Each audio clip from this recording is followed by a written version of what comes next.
As the evening settles in, let's travel back in time to ancient Egypt, a place of golden dunes, palm-shaded courtyards, and a sun that never really knew how to take a break. You are not royalty tonight. You're not a scribe or priest either.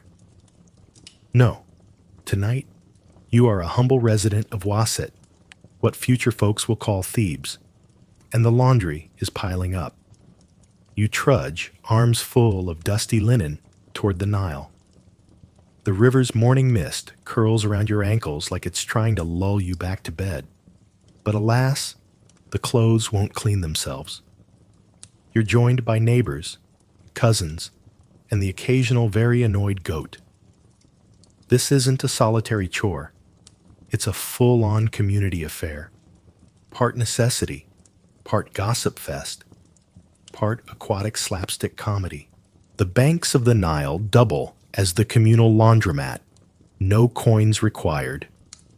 You squat low on the slick stones, cold mud squishing between your toes, and begin the sacred ritual of scrubbing. There are no Tide Pods here, just elbow grease, smoothed pottery shards for scraping, and the occasional palm frond brush. The soap? We'll get there soon. But for now, it's all about the motion. Smack, dunk, twist, slap, repeat. Even linen, beloved and breezy, isn't immune to Egypt's dust. Linen's everywhere. It's cool in the heat, and it dyes beautifully. Unless you spill date wine on it, which you did, at Aunt Nefertari's wedding. Unlike wool, linen doesn't offend religious sensibilities or body odor as quickly. But it is an absolute magnet for sweat stains and temple incense. And you own exactly 3 outfits total, so taking care of them is survival. Now, here's a mild inconvenience you probably won't survive. Crocodiles. Yep, they love the Nile too. You're down here with your thighs deep in river water, and somewhere, possibly just 10 feet away, is a scaly beast with surprisingly discerning taste in laundry day legs. You eye the water nervously, but as always, the elder washerwomen assure you with a dry chuckle. They only bite the loud ones. You go a little quieter. Despite the danger, this water is sacred. In fact, some of your neighbors whisper blessings to the river before wringing out a tunic. Laundry isn't just a chore. It's an offering of sorts. In temple precincts, even priests' robes are ritually washed before wear. Cleanliness here isn't just aesthetic. It's spiritual. The gods may not care if you've paid your taxes, but they definitely care if your kilt reeks of fish stew. The river itself has moods. Some days, it runs gentle and glassy, like the gods are watching. Other times it rushes fast, chewing through your laundry pile like a particularly rude deity. You learn tricks, tying heavy hems to stones so garments don't float away, stitching your name in the corner of your favorite overtunic to prevent accidental swaps. Sometimes you see travelers from Nubia or Libya with different laundry habits, rolling clothes in bark powder, or boiling fabrics with peculiar-smelling oils. You try not to stare, but historians still argue whether these regional rituals inspired Egypt's soapcraft or if Egyptians figured it out on their own. Let's not forget the laundry lines. Picture hundreds of linen strips, like ghostly flags, fluttering from sticks and ropes across roofs, courtyards, and occasionally a patient donkey. On festival days, families string freshly washed garments with flower garlands, letting the scent of marjoram and myrrh soak into the weave. You once saw someone drape a linen shenty over a statue of Bastet, hoping the goddess of home would bless the threads. Or maybe just because her cat knocked it off the line again. Speaking of cats, they're not helpful. They're sacred, sure. Adorable, of course. but they will always nap on the clean stuff. Every time. You've surrendered to it. Your fingers wrinkle in the water, and your back protests from all the squatting. But there's something oddly satisfying about seeing that stubborn stain vanish from your cousin's tunic. Or close enough anyway. You wring it out with a final twist, the linen whispering as it coils into the basket. It smells like wind and river, and the faintest trace of roasted onions. If this story helped you relax even just a little, or bored you enough to make you sleepy, don't hesitate to leave a comment. Thank you for being here. Let the evening hush surround you. Find your calm, and together we'll step softly into the story ahead. And now, as you gather your damp robes and balance the basket on your hip, the rising sun glints on the horizon, already too hot. You mutter a half-joke about putting the sun itself through a rinse, but the Nile answers only with ripples. The gods aren't judging your laundry. Probably. You're back at your courtyard, arms aching slightly from that river session. The laundry is strung across poles and low-slung ropes, already beginning to stiffen under the desert sun. But you know what's next, and it's not rest. It's time to deal with the really grubby stuff, the things river water alone can't save. For that, you need soap.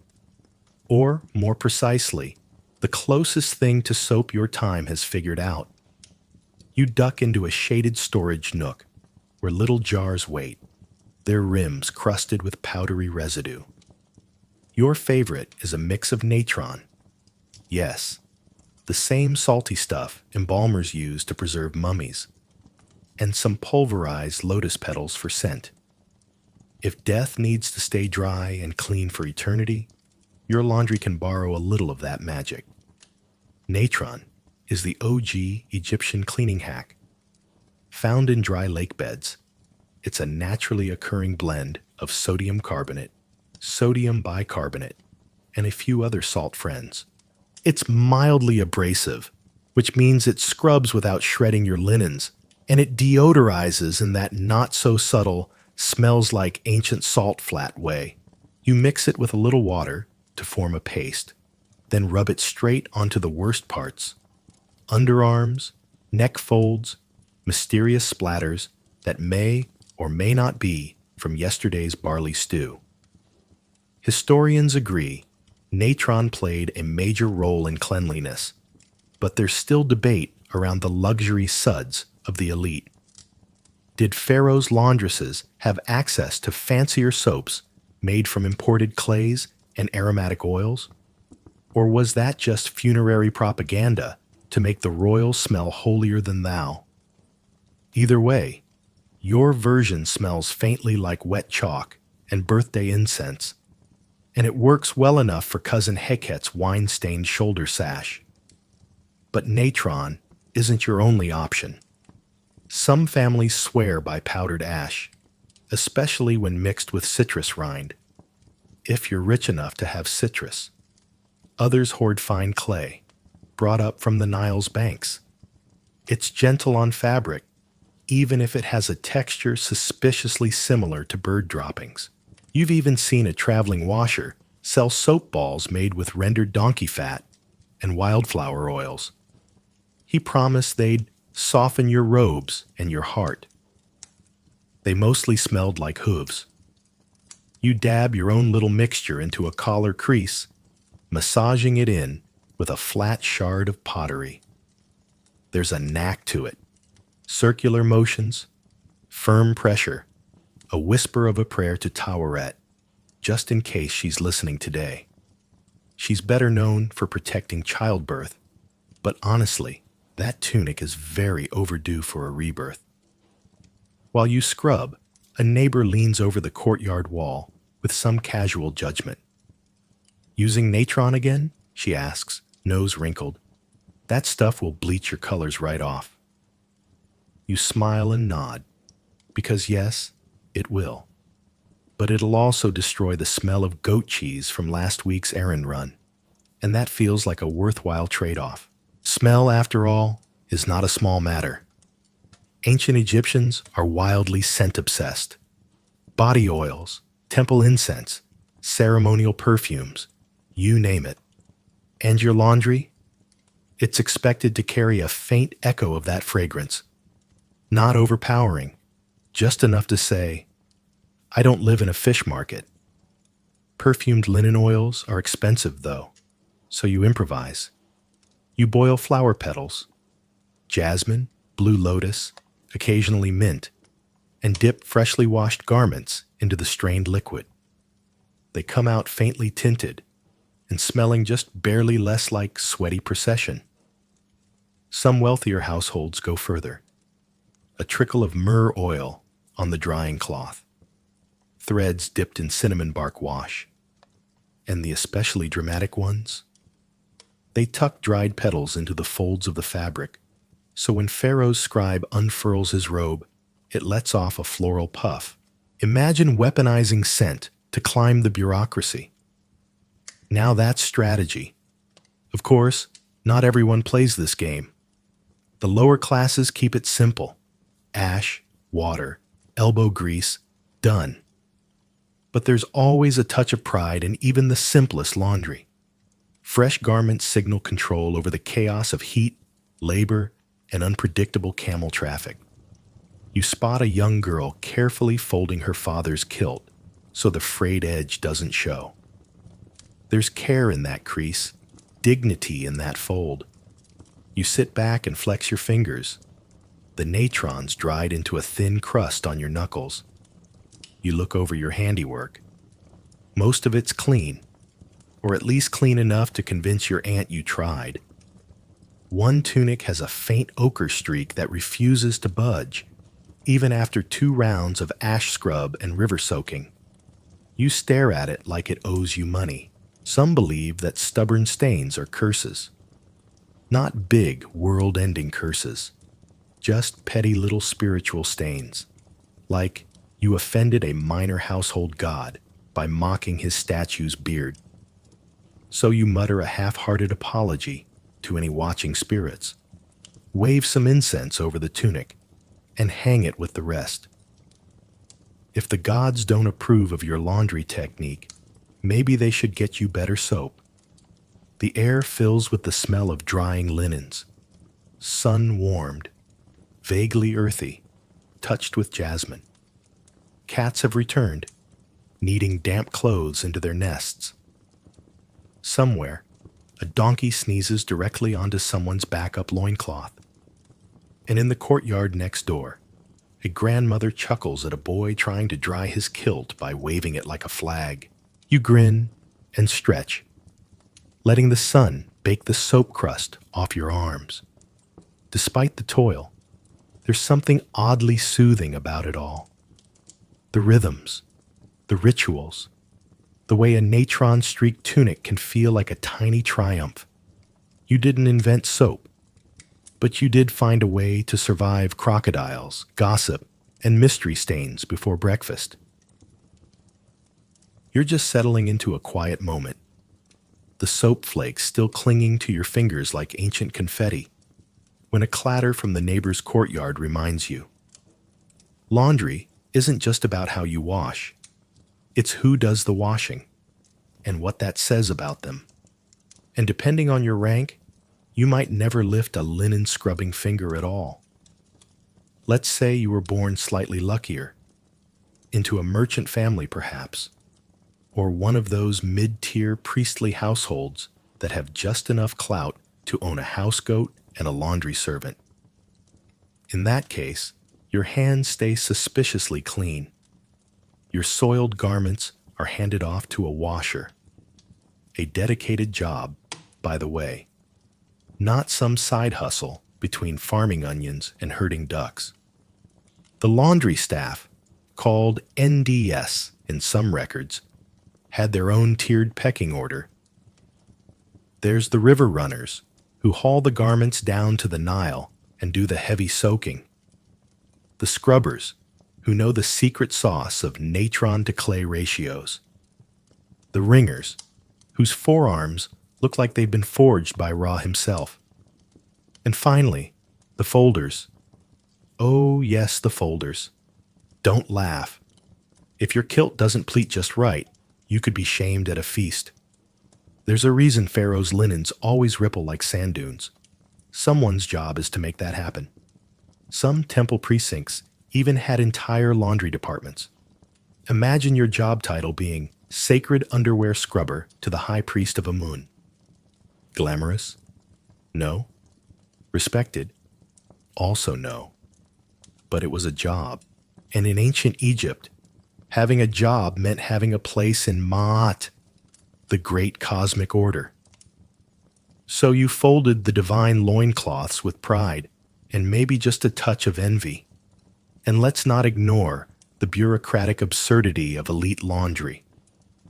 Pharaoh's garments, for example, were likely cataloged, tracked, and washed under strict supervision. A single smudge could cause a ripple of panic in the palace laundry wing.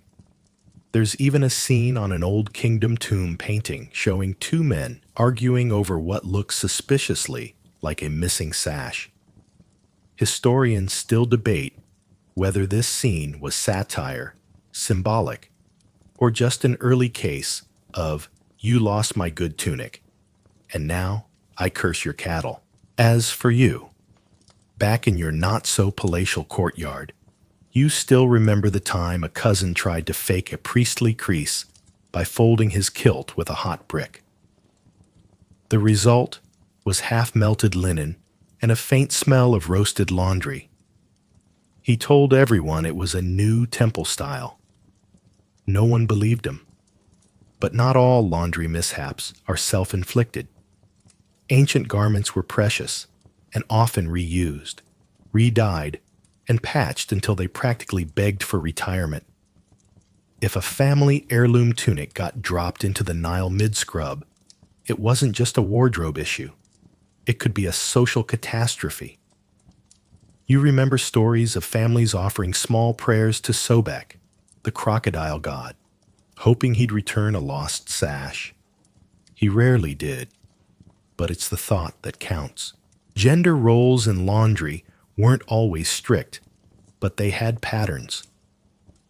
Women tended to dominate household washing, especially for their own families, while men more often took on roles in institutional or temple laundry services. It wasn't unusual, though, for a father to be seen scrubbing a child's garment, especially during festival weeks when everything needed to be pristine. And yes, somewhere out there, a very ancient dad once muttered something like, "This tunic didn't look this complicated when I bought it." Laundry also offered surprising glimpses of class mobility. A particularly skilled washer could gain favor with wealthy clients, even secure a permanent position in a larger estate. Stories still circle about a laundress whose knack for removing beet stain from ceremonial sashes got her invited to serve in the royal kitchens. Whether that's legend or gossip, no one knows. But it would explain why her sons never had to scrub anything again. Clothing choices themselves sometimes caused washing dilemmas. Take the transparent linen fad. Yes, that happened. Elite women occasionally wore gauzy, sheer garments that were equal parts status symbol and sunshield. Lovely to wear, nightmarish to wash. You had to soak them in flour-infused water, then dry them flat between two slabs of cool stone to avoid wrinkling. Fold it wrong, and it looked like you dressed in a linen bag. And let's not forget linen dyed with indigo or madder root. Gorgeous, expensive, and absolutely prone to bleeding color across everything else you own. You once saw someone cry because their best tunic came out looking like a tie-dye accident. Then there's the awkward question of underwear. Yes, the Egyptians had it. Usually simple loincloths or wrapped linens worn under tunics. And yes, someone had to wash those too. Probably you. You try not to think too hard about how many layers you're currently laundering from the local scribe's sweaty, sandal-chafed summer wardrobe. But you tell yourself, at least he tips with pomegranate wine. The communal nature of laundry also meant reputations were always on display, sometimes literally. If someone had a particularly dirty sash, neighbors might assume poor hygiene, or worse, scandal. You remember hearing a story about a housemaid who intentionally left someone's tunic unwashed so their betrothal would fall through. Spiteful? Maybe. Clever? Definitely. Laundry has layers, and let's not pretend mistakes didn't happen. There were accidental swaps, of course. Your tunic disappears, and somehow a better one returns in its place. There were also deliberate swaps, with laundry baskets quietly exchanged between courtyards under cover of dusk. It was a weirdly accepted form of social negotiation. You once saw a man retrieve his stolen sash and leave behind a pomegranate as thanks. Not justice exactly, but close enough. By the time the sun dips toward the western hills, your courtyard has gone quiet. The clean garments, now stiffer from sun-drying, are being folded with practiced hands, yours included. Each crease matters. Each garment tells its own soft, crinkled story. Some still carry faint marks of natron or a stubborn collar spot, but overall, it's a win. Tomorrow, of course, it will all begin again. More dust. More dates dropped on robes.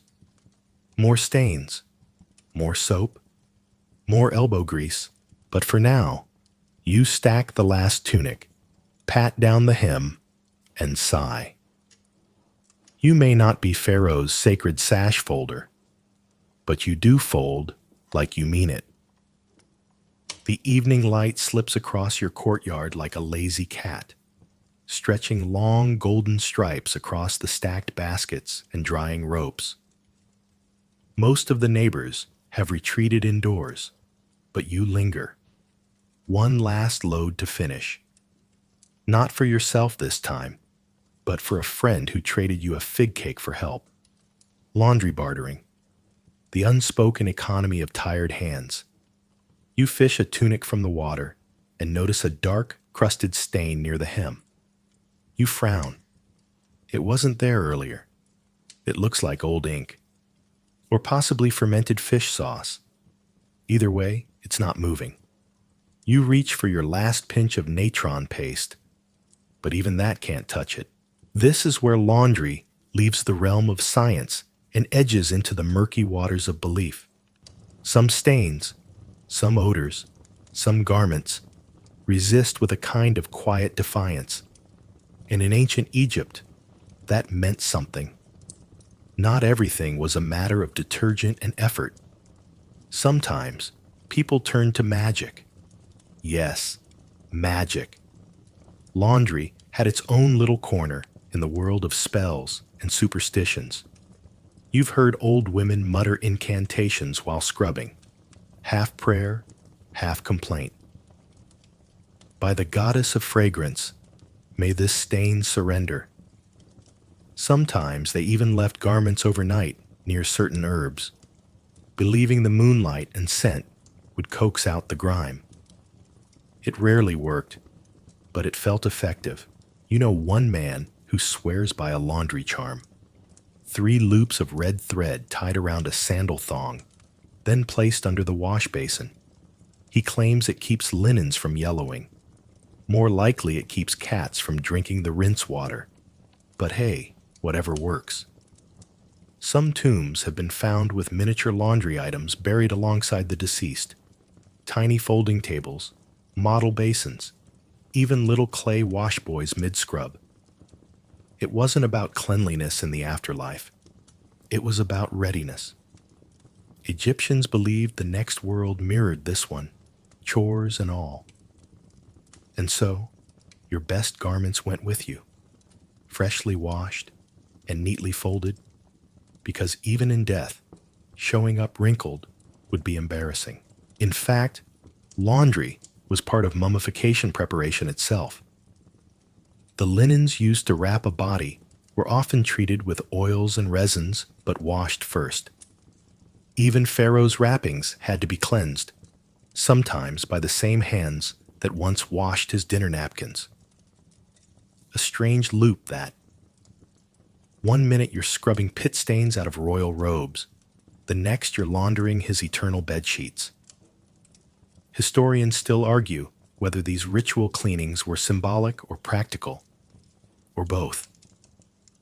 Did they believe cleanliness truly affected the soul's journey? Or was it just another example of Egypt's obsession with order, ma'at, balance in all things, even if that meant folding funeral linens with military precision? Back in your courtyard, you try a little of your own laundry magic. You hold the stained tunic to your face and blow on it. 3 short puffs, like your grandmother taught you. Then you rub the spot with a dried sage leaf and whisper, "For the sake of sweet sleep, be gone." It still looks stained, but slightly less aggressive about it. Progress.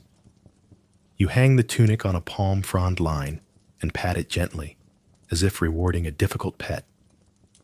Then, because you're feeling nostalgic, you wander toward your storage shelf. Tucked away in a clay jar is something special. A single piece of linen from your mother's wedding dress. You've kept it wrapped in papyrus, scented with cedar bark, untouched for years. You unfold it now with care. The fold still sharp, the fabric still soft. It smells faintly of lavender and river dust. You hold it to your cheek. It's a reminder, not just of her, but of everything this strange, sweaty ritual means. Laundry isn't just about garments. It's memory, ceremony, resistance against the chaos of dust, sweat, heat, and time. And let's be honest, laundry is also a test of character. You've seen it reveal people, the ones who sneak off before the folding, the ones who rewash something just because it didn't feel clean enough, the ones who gossip too loudly while wringing tunics and end up attracting exactly one crocodile too many. Laundry, as odd as it sounds, brings people together.